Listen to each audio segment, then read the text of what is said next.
De la firme très reconnue d'ailleurs, Raymond Chabot, Grant Thornton, associé fiscaliste, M. Bernard Poulain. Bernard qui a été séquestré une partie de l'après-midi. Il semble s'être bien tiré de cette affaire-là. D'ailleurs, c'était pas une première. Bonsoir, Bernard. Bonsoir, Jacques. Ça s'est bien passé? Oui, ça a très bien été. Vous vous excuserez, peut-être que vous allez entendre des bruits, mais là, c'est la fin du huis clos, donc un peu encore en effervescence. Fait qu'on va essayer de mettre ça le plus clair possible. Aucun problème. Moi, j'adore le direct, soit dit en passant. Bernard, je sais que des gens qui sont comme vous, fiscalistes de métier, ont fait une certaine anticipation quand il y a un dépôt de budget. Est-ce que ce budget-là vous a surpris? Il y a eu pas vraiment de surprise.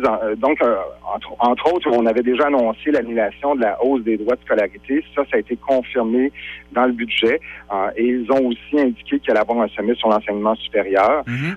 On a annoncé, on avait déjà annoncé 13 000 nouvelles places de garderie là, suite à l'élection du gouvernement Marois. On en a annoncé 15 000 supplémentaires, donc 28 000 sur 4 ans, nouvelles places en garderie à 7 $.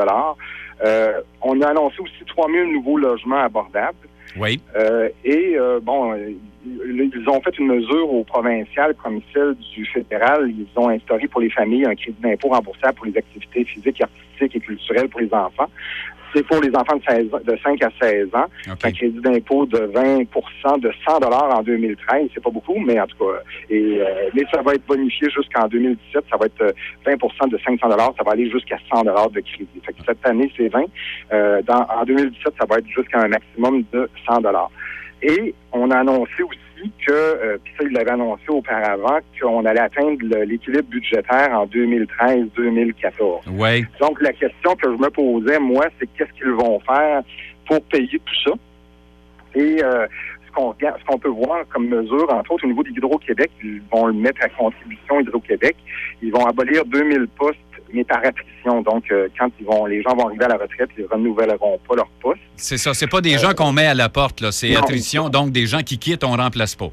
C'est ça. Mais ça permet quand même certaines économies. Oui. Ça va nous permettre de payer les acquis que je viens de vous lister, là. Oui. Après ça, comment on va payer ça? Ben, il y a des aides gouvernementales qui sont assez populaires puis qu'on a aussi dans votre coin.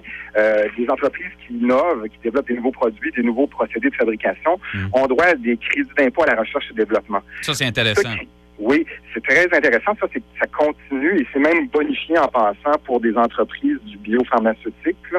Mais cette aide-là, ce crédit d'impôt provincial-là, n'était pas imposable. On ne payait pas d'impôt au Québec sur le crédit d'impôt du Québec. Okay. Dans le budget, on a décidé qu'on allait imposer ça pour payer les acquis qu'on a listés tantôt.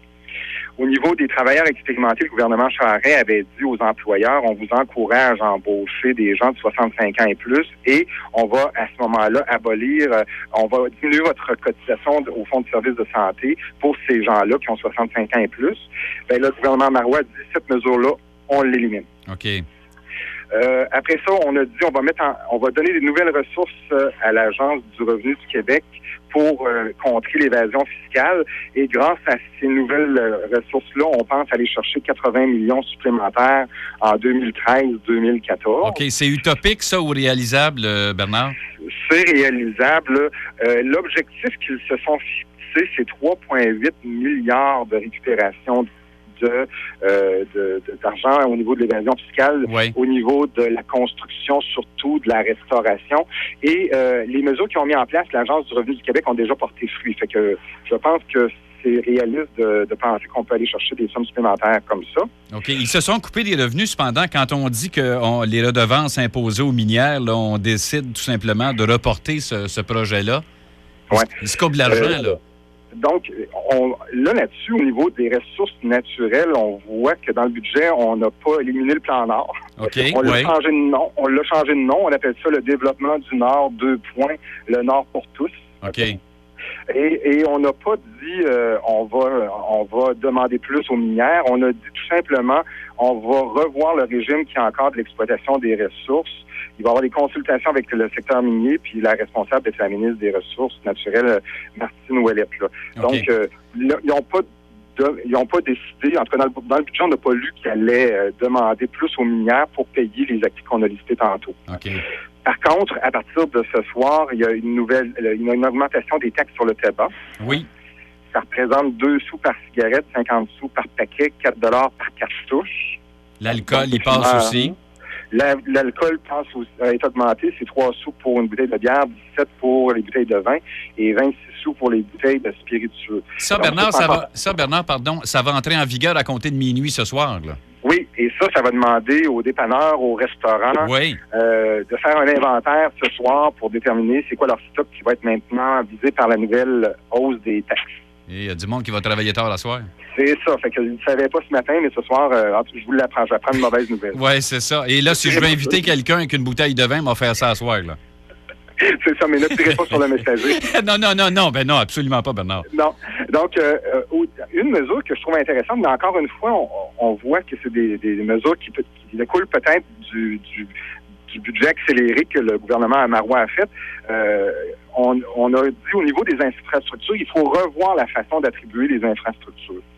Et on a dit dans le budget qu'on va limiter à 9,5 milliards l'investissement en immobilisation par année pour les 5 prochaines années. Mm-hmm. Et ça, selon le gouvernement Marois, ça va permettre des économies de 200 millions en 2014-2015. Et quand je dis on va revoir le processus d'attribution des infrastructures, ils ont créé dans le budget le plan québécois des infrastructures et on va voir les résultats de ça, voir si ça va vraiment permettre d'avoir des économies pour payer les acquis qu'on a listés tantôt. Ouais. Bernard, je vous remercie beaucoup. C'est tout le temps qu'on avait, mais ça nous brosse un bon tableau. Là, je sais que demain matin, je vais me réveiller un petit peu plus pauvre que je suis ce soir. Oui, parce qu'on a des augmentations d'impôts pour les revenus. Peut-être, en tout cas, ça dépend de la tranche de revenus. Non, je suis en bas de 100 000, moi. Je suis en bas de 100 000, Bernard. Donc, pour ceux de 100 000 et plus, ils vont avoir 1,75 de plus d'impôts à payer. Okay. Et quand on dit que la facture d'électricité va augmenter dès 2014, on parle de résidence de taille moyenne, donc je mets la mienne au régime dès ce soir. Vous la mettez au régime, OK, vous allez chauffer au bois? Je ne sais pas de quelle façon je vais y aller. Encore là, ils vont trouver un moyen de taxer les bouts de bois, ça c'est sûr, là. C'est ça. Monsieur Poulain, Bernard, je vous remercie infiniment de votre belle contribution et ça vulgarise bien parce que on se le disait en dehors des ondes tantôt, c'est pas évident d'essayer de suivre un ou une ministre des Finances faire la lecture, là, ça fait assez drastique. Alors vous avez bien vulgarisé le tout, Bernard. Ça m'a fait plaisir. À la prochaine. Bonne soirée. Merci, à vous aussi. Au revoir.